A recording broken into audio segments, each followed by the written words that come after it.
Greetings, and welcome to this episode of the Tales of the Damned. I shall be your host tonight. My name is of no importance, as the tale I bring to you today is one filled with desolate dread and a deep longing. This is an account of the foul things that happened in Bleakheart Manor. Our story opens on a stormy evening, a horse-drawn carriage trundling along dark English countryside roads. There inside we find our hero. An ordinary gentleman of fair complexion and neatly combed down hair, wearing a simple suit. He was on his way to the estate that would be his home for the next 6 months, as he had agreed to take on the post of doorman. He knew of the place. The village he grew up in was located nearby, and many there would do odd jobs around the manor. In a way, it seemed a rite of passage for him to do a stint in the old house, especially if he wanted to put his education to use and to climb the social ladder. He needed to start somewhere, and where better than here.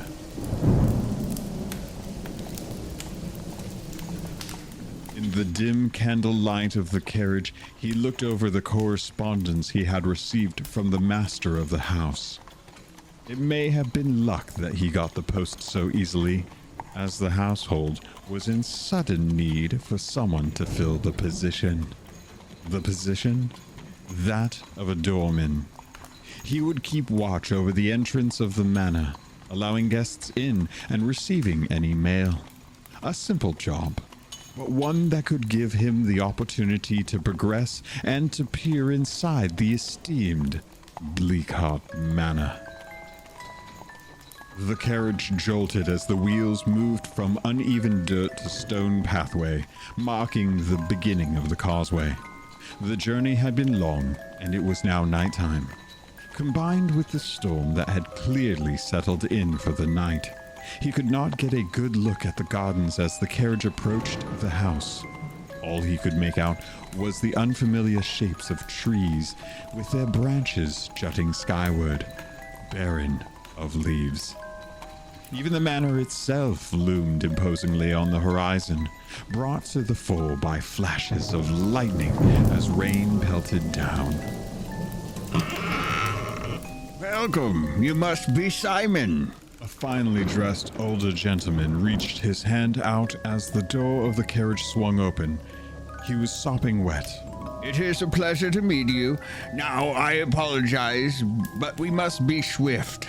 Allow me to show you to your accommodations and to your post.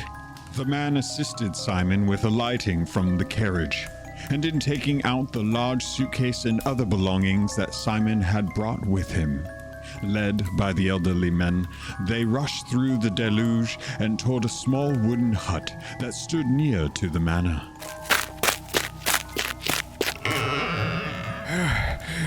This is where you'll be staying, he wheezed as he swung open the door, bunging in Simon's belongings. It may not be much compared to the main building itself, but it keeps shelter from the elements. May it in time feel like home for you. Simon inspected the room with a cursory glance.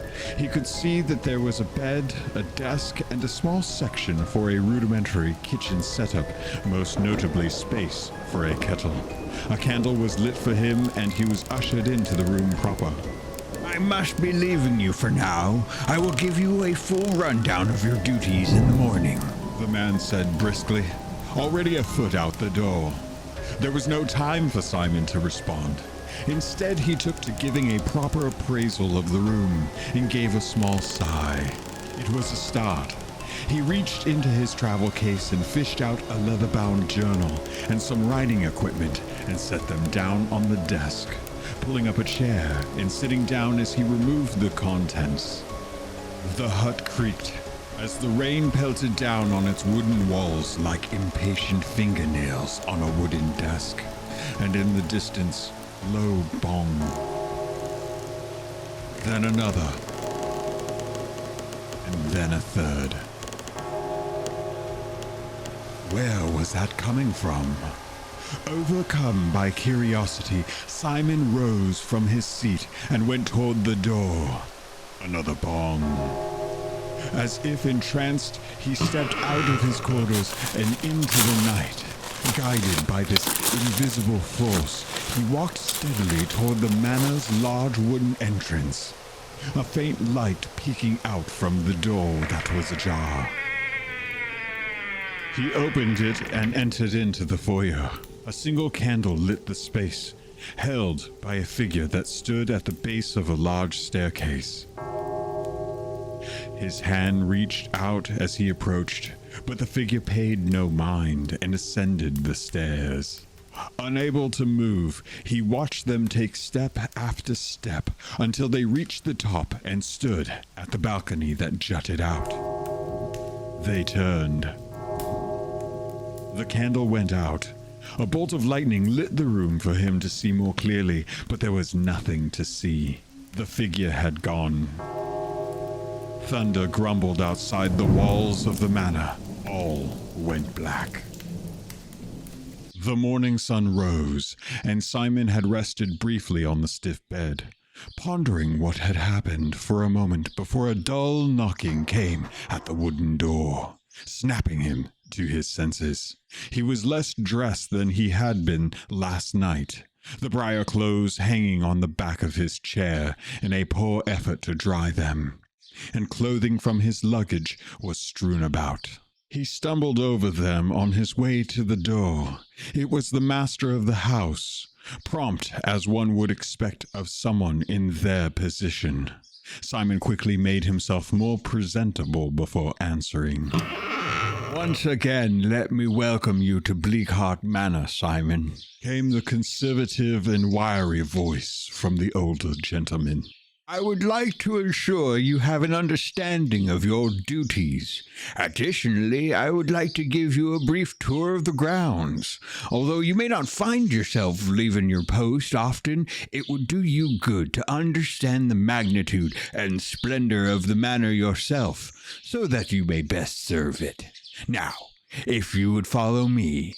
Simon took an apprehensive step out into the courtyard, getting his first proper look at the house in the light. It was a lavish building made from a blend of oak and stone, rising 2 stories high, a bell tower on its western wing, and large ornate windows. The entrance was quietly striking in its contrasting simplicity.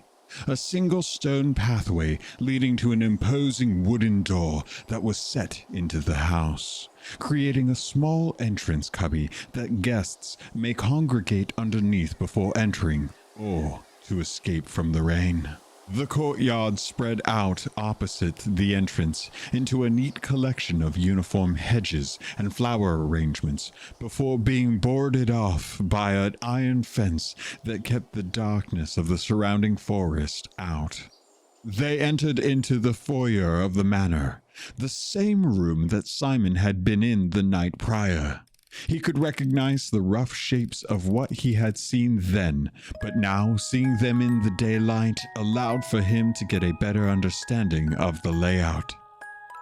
The large staircase started at the left wall and wound its way up to the furthest wall, up to a small balcony that gave way to a corridor and a single doorway, which Simon noted was painted an odd hue of red.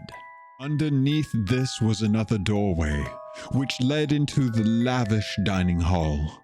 On the right side of the foyer was a corridor that led to another wing of the building.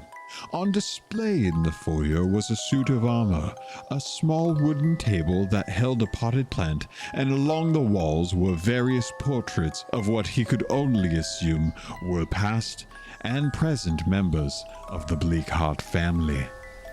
The day was spent wandering the remaining halls and the grounds of the large estate, whilst the master explained to Simon his duties and what would be expected of him here at Bleakheart Manor. He got to see the long dining hall, furnished with elaborate chandeliers and candelabras, large oak cabinets featuring fine china, all flanked along its length with floor-to-ceiling windows, and thick curtains tied at intervals along the space. There was a library that held stacks of books, a small chapel tucked away behind the main building, and he got to meet with several others who worked as servants to maintain the house. It was truly a different world to the life he had grown up in, and was more than his young self could have ever dreamt of, looking over to this manor from the village. As they made their way back to the foyer, walking down the first floor corridor, the mysterious red door caught Simon's attention. This is where that figure from last night had been standing, he recalled. "Excuse me, I was wondering about something I saw last night," he inquired. "I heard what I can only assume were the chimes of some grand clock and came looking for the source. Finding myself here, in fact. And when I arrived, there was someone else here. Do people typically wander that late?" No one should be wandering at night, and that includes you. Do not catch yourself doing it again. Additionally, this room in particular is strictly off limits, came the stern reply. He knew better than to try and press for further clarifications or answers, and so he let it be. But one thing stood out in his mind. He had heard the sound of a rather large clock, likely a grandfather clock, from how clearly he could hear it. But all day he had not seen evidence of a single clock in the entire manor. Had he misheard? As they came down the stairs, the master told Simon that dinner would be served in a few hours, and that he was to join them this evening before leaving him at the door to attend to other matters. This was a strange new place, but for now it was home. He left for his small abode to prepare. Dinner came and went without much fanfare, though he did find it humbling that servants were allowed their own space at the grand dining table, albeit far from the family. Not that there were many of the Bleakhearts attending dinner this eve. It was only the wife who had made an appearance, and the husband busy elsewhere, and their lone daughter electing to remain in her room. As such, there was no real opportunity to see what kind of people they were. He had wanted to formally greet the family and show them his gratitude, but today was not to be the day. Instead, he tended to his dinner and observed what he could. Simon would soon come to learn that not many people visited the family or the manor. Mail would typically arrive on a Tuesday or Saturday, unless it was of some great importance.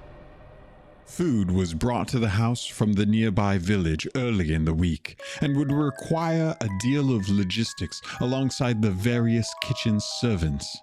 And guests? Well, they came infrequently. Simon's first meeting with guests of the family were two rather haughty men dressed in well-off finery, powdered wigs, and bespectacled. He had overheard them talking about some merchant business and thought not much of them. It put in the mind of the types he would see in the city that organized the movement of goods, the kind of people that he knew someday he would have to deal with, although he wasn't looking particularly forward to that day.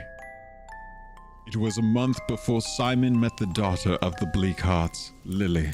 She had come out of the comforts of the manor to wander the courtyard. She briefly introduced herself to the new doorman and was off.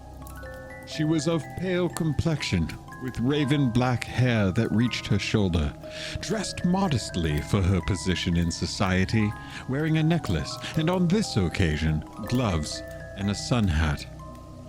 Simon watched her as she inspected various trees, winding her way along the hedges, and strolled up and down the central pathway. At around mid-afternoon, a delivery had arrived, and Simon dutifully received the large wrapped box amongst the other letters and correspondence, and was on the move to place them safely in the foyer before he saw Lily had appeared beside him. Excuse me. The quiet voice reached out. I do believe that parcel is for me. I have been waiting for its arrival. She followed him in, and no sooner than he had placed it on the table had she began to carefully peel away at the outer layer. Inside, a music box was revealed to be waiting, a letter springing forth from the innards as it was opened up. Her face lit up with joy as she took the letter and the music box and retreated to some place in the homestead. Simon would later find out that the parcel was a gift from her traveling lover, a bosun by the name of Brennan. He had written about it previously, and she had become so enamored with the description of it that she wrote back that she simply needed to see it in person. It was also his first time learning about her engagement to a man of the sea, that he would be gone for long periods of time, but that the love between them never waned. On his last visit, he had produced the ring to her and made his intentions clear about wanting to spend his life with her. At first, her parents were not so keen on the union, seeing as he could be gone for long stretches of time. They would rather her marry some stuffy, stately gentleman, the typical kind of coupling furthering both estates' fortunes. It took some convincing, but they came around to the idea when he told them of his intentions to take on one more voyage before settling down with a steady job on dry land. Sometime later, after they had gotten to know each other a little more, Lily would share with Simon a locket that meant the world to her. Although she treasured everything that her lover gave her, there was one thing in particular that she kept close to her heart at all times: a tiny silver locket with a swirling insignia. Within it, she claimed, was a picture of him, and though Simon never saw it for himself, he would catch glimpses of moments where Lily would produce it from around her neck and look at it with a deep admiration. In the weeks after that meeting, Simon would hear the sound of the music box in the evenings being wound and played out, then wound again and yet again. In the late hours of those nights, he thought he would hear voices chattering in the darkness around him, emanating from the manor. Soft sobbing would follow. It unnerved him greatly. His only recourse was to try and focus on writing in his journal and remembering the delicate sound of the intricate little music box. Some nights, it was difficult to resist the urge to take a candle-lit look out into the garden to investigate the dancing shadows he caught only glimpses of from the corners of his eyes. A few days later, Simon was making his way from the library located on the first floor, having gotten permission from the master to borrow a few books. As he passed across the balcony toward the stairs in the foyer, he heard the faint noise of the music box playing out its somber tune. It was coming from the room behind the red door. He stood, entranced, staring at the door. His hand reached out for the handle. All that seemed to exist was him, and the door, and the music box's song.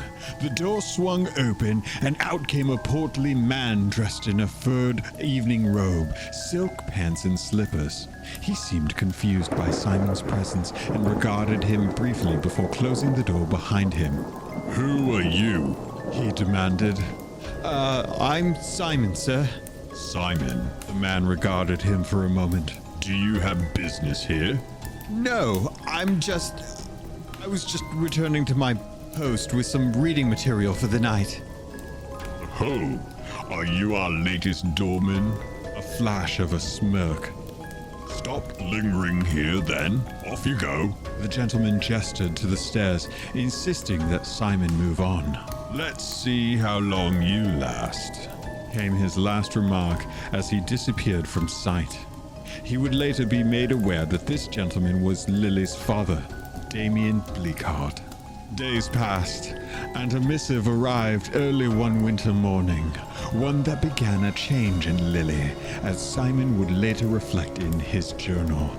As the notification was passed along to the young woman, she'd done as usual and brought it close to her chest, not knowing the news that lay inside the folded papers. Upon sitting down at the grand table to read what she believed to be a letter from her lover, her face went pale as she saw the opening. This was no love letter, no sweetly penned secret, no message for her to trace his curved letterings with her fingers and think of his touch. No, it was a notification of passing. Brennan was dead.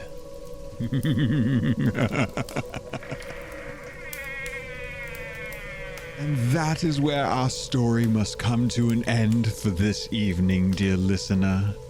How did reading the news of her lover's death change Lily? What is Simon really hoping to find in Bleakheart Manor? Won't you join us next time on Tales of the Damned for the chilling conclusion?